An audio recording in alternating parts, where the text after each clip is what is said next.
Well, as it so happens, this update on the LGA771 is not the kind of update I was hoping to be doing by now.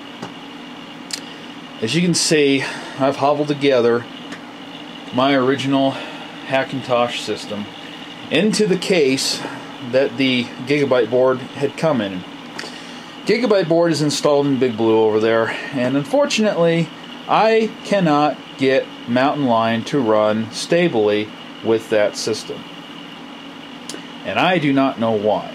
And frankly, I've spent 3 weeks trying to figure the dang thing out, and I just have decided I'm just going to go back to the old system for now, and maybe wait for them to release Mavericks onto the Hackintosh platform.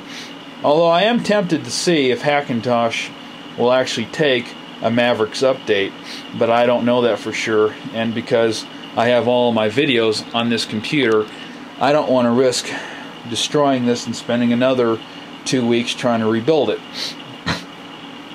However, I have to say that the problems that I've had with Mountain Lion running on that Gigabyte board are probably problems that other people have had on Gigabyte boards in general.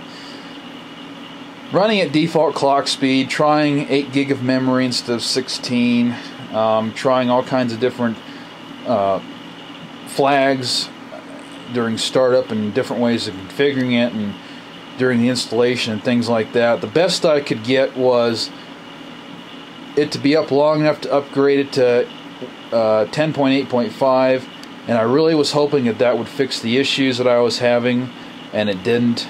The issues I kept having was Finder would keep on unexpectedly would stop responding. Sometimes the windows, when you would open them up, I'll just demonstrate here, even though this will work fine, but like I'd go up here and click and I'd get a spinning wheel of death. It'd just sit there and spin and spin and spin. Or sometimes it would bring this window up, and if I close it, it would, instead of fade away, it would just sort of half fade away and always be standing there. You couldn't click on it, you couldn't do nothing. Half the time you'd just sit there with the instead of a spinning wheel, it'd just have the color wheel where the mouse cursor is, and that would be your mouse cursor. So there was some weird things that were going on. Plus Safari, when I'd open it up, would just stay in a small faded out window and all kinds of weird stuff. Even though it's the same video card and this motherboard, it works just perfectly fine on this motherboard. So I don't know. I don't believe it's the LGA771 chip that's causing the problem. My gut feeling is that something's wrong with that. Something's incompatible with the Gigabyte board, or that particular Gigabyte board, and the Mountain Lion, or perhaps due to the way that the person had installed that into that case, as you may have seen in that first video that I did of tearing that out of this case. May have damaged that board. I really don't know.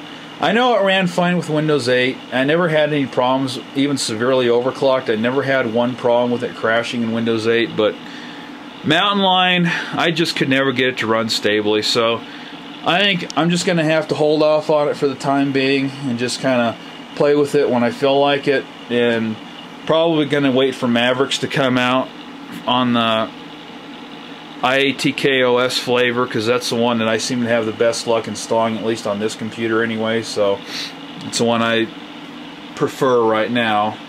So I don't know, but anyway, that's what happened. So, but I had to put the system back together again so I could start doing some more videos, because they have been piling up. Let me tell you what, I've been doing a lot of stuff lately in the midst of working on that. So anyway, I wish I could have better news for you, but I don't. So anyway, I'll probably do some Windows 8 benchmarking. I had a couple requests to do some gaming on this thing, so even though I don't have, the best video card I have is a 6770 Radeon card.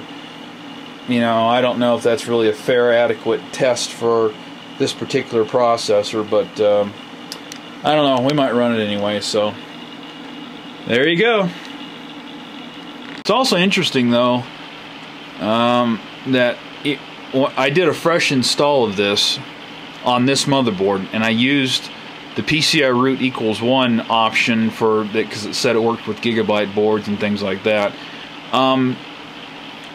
Those options that I used to try to get the Gigabyte board working with this actually seem to have made this run a little bit better on this computer.